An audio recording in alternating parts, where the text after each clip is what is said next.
Simpleng salo-salo pero masaya. Ang sarap balik-balikan ng ganitong handaan, lalo na kung ang kasama mo ay ang pamilya. Napabisita nga kami dito kila Papa para magdagto ng saging. Kaya nga pagdating namin ay agad naman kaming naghanda ng mga kakailangan. Tulong-tulong na nga kami dyan para mas mapadali ang gawain. Bawat isa nga ay may kanya-kanyang ginagawa. Dahil dumating nga yung asawa ng kuya ko mula sa malayong lugar, matagal na panahon din bago siya nakauwi ulit. Kaya siguro naisipan nila na magsalo-salo kila Papa. Siguro nga dahil na-miss nilang dinagto. At sino ba naman kasing hindi makakamiss sa ganitong salo-salo na masarap balik-balikan. Nung makakuha na nga si Papa ng saging, agad namang inasikaso ni Kuya Frank para mailagay na sa kaldero at mailaga na. Nakita ko nga yung saging dito, ang lalaki. Nagsibak na din pala si Papa ng panggatong dyan. Natutuwa nga ako dito sa saging. Kino-compare ko nga dito sa isa kasi nga malalaki talaga. Sabi nga ni Papa kung gagawin daw tong banana Q, isa pa lang 10 pesos na. Pati pala saging pwedeng maging ginto. Ito nga si Miko, nakatoka din siya sa pagpapaapoy.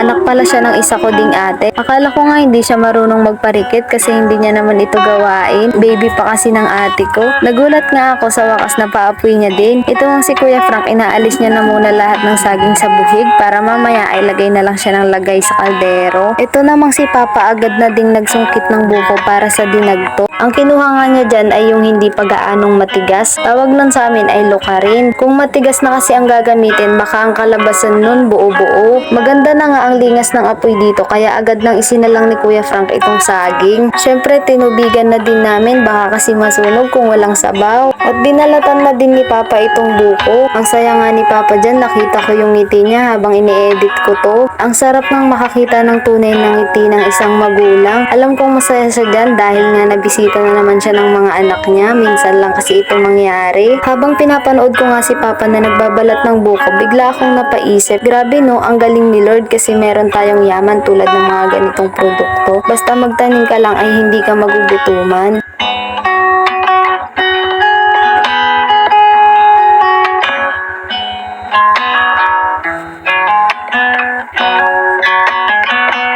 Nakita ko nga si Miko dito, todo bantay at ihip dito sa apoy. Masakit na nga ata mata niyan. Paano ba naman kasi, kulang na lang halikan niya yung kalan. Ganun talaga pag kahoy ang gamit. Tipong hindi mo maiwan yung niluluto mo kasi patay-patay yung apoy. Iniisip mo na baka mahilaw yung niluluto mo pag iniwan mo. Ito nga si Miming, pag pinapakain ko ng kanin, ayaw. Tapos yung kinayod, gusto. Habang hinihintay nga namin na maluto itong unang salang, dumating naman itong isa kong kapatid, kasama yung asawa at anak nila. Ang saya nga nito, lalo na kung kompleto sana kami. Ako na din palang nagtimpla ng dala nilang juice. Nakita ko nga yung presyo ng juice dito, grabe. Dati 12 pesos lang yun, tapos ngayon 23 na. Nung malapit na ngang maluto itong saging, kumuha na din si Kuya Frank ng dahon para dito ilagay yung saging. Mag-iilang salang pala tayo dyan kasi nga maliit lang yung kaldero na meron sila Papa. Ito nga ang dalawang pamangkin ko, kita ko dyan kumukuha ng talbos ng kamote para may iuwi sila. Si Papa na nga yung unang nagbayo dyan at ito namang kuya at ate ko ang tagabalat ng saging. Nagbigay nga ako ng tubig dyan kasi nga mainit yung saging, mahihirapan silang balatan. Ang sarap ng makitang nagtutulungan ng isang pamilya, napapadali talaga ang gawain. Matagal na rin yung huling banding namin sa paggawa ng dinagto kaya natatakam na ako dyan. Ito nga si Papa kahit matanda na malakas pa rin. Ayan nga, natapos niya na yung unang salang. Sumunod namang nagbayo ay itong kuya ko, tinulungan na rin siya ng asawa niya. O diba ang sweet sana all.